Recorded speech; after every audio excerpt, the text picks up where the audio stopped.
You hear the screeching of an owl, you hear the wind begin to howl. You know there's zombies on the prowl, and it's terror time again. They've got you running through the night. It's terror time again, and you just might die of fright. It's a terrifying time. Hello everyone, and welcome back to another installment of the Mod Guide. Today we're taking a look at the Eerie Country Map Mod by Otomi Warrior and Atox Warrior. Before I begin, I'd like to say thanks again to FOXFIRE for her lovely art. Check her out down below. Now let's begin. If you're familiar with Raven Creek, then you probably know that's a fairly large map mod. But at the end of the day, it's pretty much one large city and a little island bit. Now this map mod, this map is huge, and also still currently in development, so expect more. I found a few different maps online showing current statuses of it in different iterations, and yeah, this place is hella huge. Like, I don't quite have a scale, but there's a lot added to this. Like, there is several major cities, airports, huge hidden swamps that have houses and stuff hidden around it. That's actually where I spawned, funny enough. Military bases and FEMA camps all over the shop, set up in pretty much every major settlement. And I'm sure I've missed some just due to the scale of it, and the creator's propensity to just plopping little settlements out of the way, like say in the middle of the swamps and shit. Now, due to the sheer scale of the map, I'd recommend you use Ares' minimap mod, especially as the in-game maps don't actually function right. It'll really help to navigate the world. I'd also recommend you grab a hold of a car, as this map takes some time to traverse on foot. As I said, there's some areas of the map that are under construction, so don't be surprised to see barren plots or chunks of land. Actually, funny enough, my minimap shows in text areas that are work in progress. Another cute thing I like about this map is all the little Easter eggs. I found little plushy spiffos hidden throughout the map that are themed after serial killers like Jason or Freddy Krueger, and I also found a Batman one.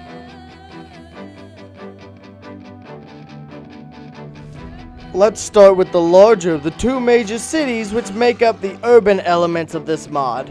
Though there is more that is unnamed or small towns, Irvington has a bit of a roadblock into the city, and depending on how many cars spawn, you may not be able to drive close enough to the city. Couple that roadblock of cars with a small military checkpoint, and further into the city is a slightly larger FEMA camp, with the city's local train station having been converted into a makeshift hospital. The city has most everything you expect from a vanilla city, from gas stations to food and restaurants, all that sort of stuff. A little bit of industry. Now, outside of the FEMA camps, the most interesting part of the city is the bottom right corner of town. Located down there is a large-scale apartment complex, perfect for securing and turning into a towering fortress. A nice-sized grocery store that's just ripe for the looting of noms. A nice two-story bar with plenty of booze to drown your apocalyptic sorrows. And a McCoy Logging Corporation branch to boot, which adds a nice point of hardware loot in town. The south side of town in general is made up of a lot of industrial buildings which give a decent supply of loot. Oh, some of the homes in this town and map mod in general also have gardens in their yards, which can be harvested for both farming XP for the crops and the seeds that'll help you get a jump start on food production of your own. Be sure to keep a lookout for these if this interests you. To head to the more rural parts of the map, head western along Highway 3 for a long ass time, and eventually you'll come to the other half of the map,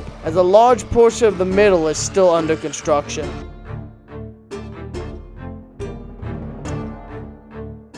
Located all throughout the map is various FEMA camps, some of which acting as roadblocks and blockades you'll have to path around if you want to keep your car moving. Clearing these out can certainly be a dangerous prospect due to the amount of dead that like to concentrate in these areas. But the loot is quite nice, and it adds to the storytelling of the world, definitely showing that there was a bit more of a holdout than in Knox County. There's also a high amount of both military and medical supplies in these camps usually, and some of the ones in the larger cities incorporate parts of the city themselves. A nice little touch, I'd say, though it does limit your movement and make it harder to navigate, so tread lightly and don't get caught in a situation you can't escape from.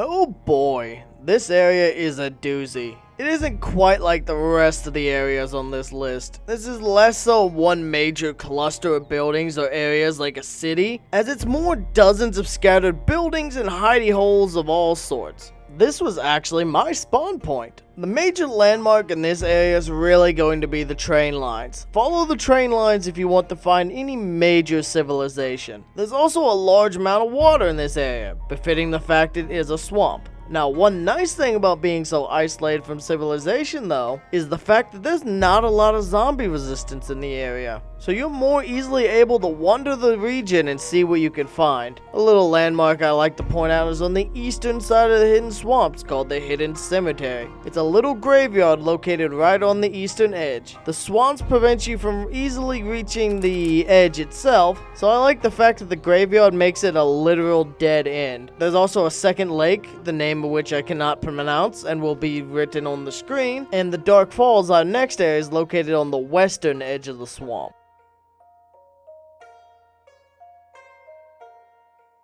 Dark Falls is a small rural town located to the north, nestled within the hidden swamps. While small and unassuming, this town shows signs they put up a fight against the zombie hordes, much more than their larger city brethren, with buildings all over the town fiercely barricaded, using anything they could to block off the hordes, from metal sheets and wooden planks to park benches and wooden crates. Anything they could do to buy more time and keep the horde at bay a little longer. I do like the attention to detail, with barricades everywhere. Even on the way into town, I had to drive my way around a log barricade they had made, which had several tents, implying they had guards on the outskirts of town watching for danger. Ultimately, however, this town too has fallen to the faceless hordes of the damned. Most things you'd expect to find in a small rural town are located here. A school, a rather impressive graveyard, a small heavily barricaded shopping district, a gas station, yet another FEMA camp, and even a train station and community center. I also like the little shop that's also a dock on a small lake. It's kinda cute. And if you're looking for more of the spooky spiffos, within the school's gym is a cute little Freddy Krueger spiffo, which I just absolutely adore.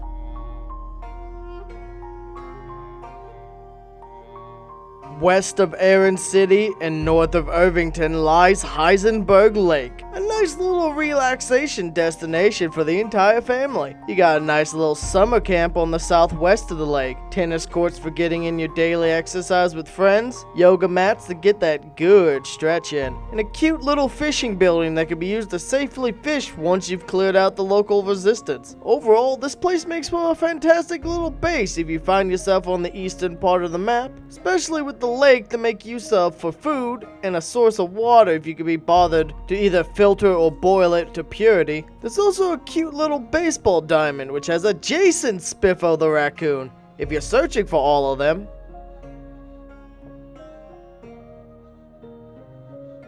The next major city, and located to the north of Irvington.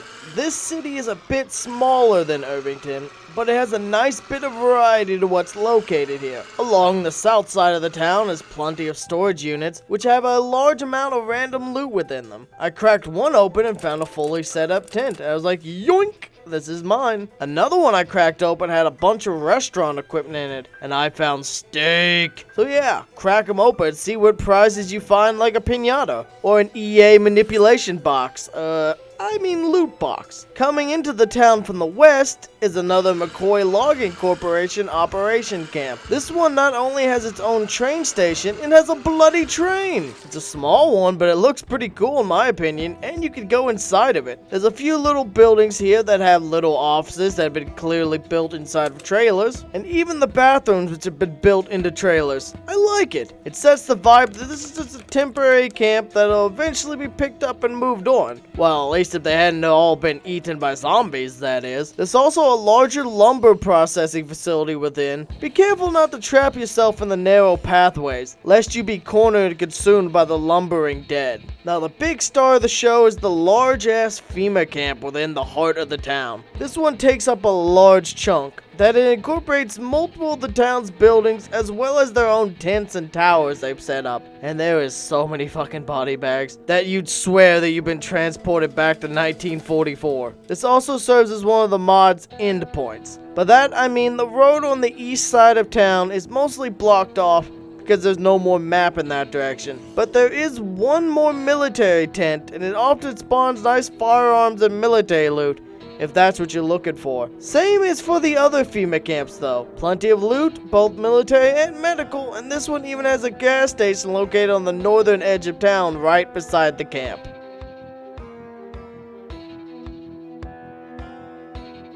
This is a rather long stretch of road, but certainly not without its sights. Right now, due to the map being a work in progress, this is the only way to and from both halves of the map. So if you want to travel from the more rural western side of the map to the more urban eastern side of the map, this is your only option. Now there is a few homes dotted along this long highway, some buildings of interest for sure, but this is quite a stretch of road, and you really don't want to have to walk this lonely road, lest it be the only one that you'll ever know. If you search one of the houses located along the highway to the woods, you'll find a Batman spiffer, which is also adorable. There's also a gas station located along the route, which certainly comes in handy. There also appears to be a missile silo somewhere in the middle, which is pretty goddamn wild. There's also yet another FEMA camp, construction sites, and more. This route has plenty to see and explore for sure. Way more than we really have time for me to discuss in detail. At least not if we don't want this video to be 20 minutes long.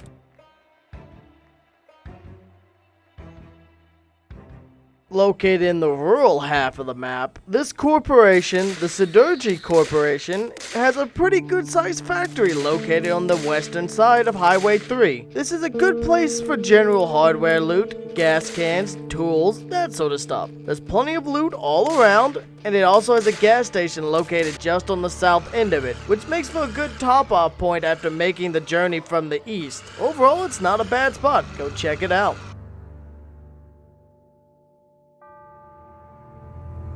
Do you like football, or soccer as we Americans call it? Well, head on up north from Highway 3 and to the east will eventually be this club. There's not a lot here outside of serving as a landmark, but there is a pretty nice sized kitchen which can be rated for plenty of snacks. Not to mention an ungodly amount of chairs and tables to break down for carpentry experience if you need that, or if you just need raw materials for building a base out of. Not a bad little location, honestly.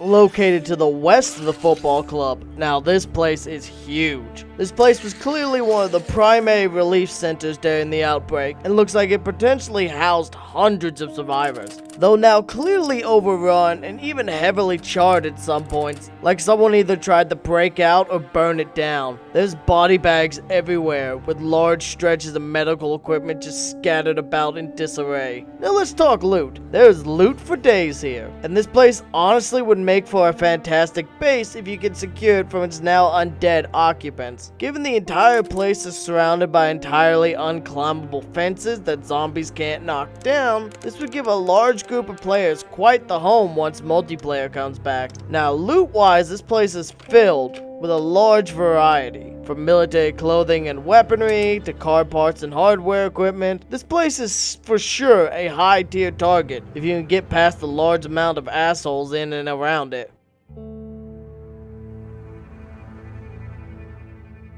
Given this is a map that's both a work in progress and of rather huge scale, there's bound to be some issues to crop up. I've noticed that if I travel too much of the map, it starts to lag and stutter for me. I know it's not my PC because it's a brand new computer with a pretty good graphics card and RAM, so I think it's either Zomboid itself not liking how much has been loaded and saved into the world, or maybe it's optimization issues. I'm not entirely certain why. I loaded a second save in the area that was giving me issues, and the new save is running fine, so I think I might have just explored too much. Another issue issue I've noticed a lot though is texture issues. A lot of the times certain textures will just not load or function properly, and so are replaced with the mysterious question marks. Not sure why it's happening, but it is. One last issue is a lot of places are quite dark, as many of them either don't have a light switch in some rooms, or I'm really bad at finding them and I can't see them in the dark. Either way, I'd recommend a flashlight or just picking a house that doesn't have this issue. Now overall, for a work in progress, this is quite an enjoyable map, with a large variety of spawns, and hell, I remember playing this game months ago and I once spawned in a damn outhouse. There's so much to see and explore, and I love all the little Easter eggs hidden around the map. Personally, I enjoy trying to find all the little spiffos hidden throughout the world. With all the work that's gone to this map, I'm sure you'll have a fun time exploring this yourself, as there's a lot more places that I haven't even mentioned or shown, as well as the fact there'll be more updates adding to the maps. Now I'd like to give another shout out to FOXFIRE for her lovely artwork, and ask you to check her out down below, as well as my social medias and such. This has been Core, and I'll see you next time.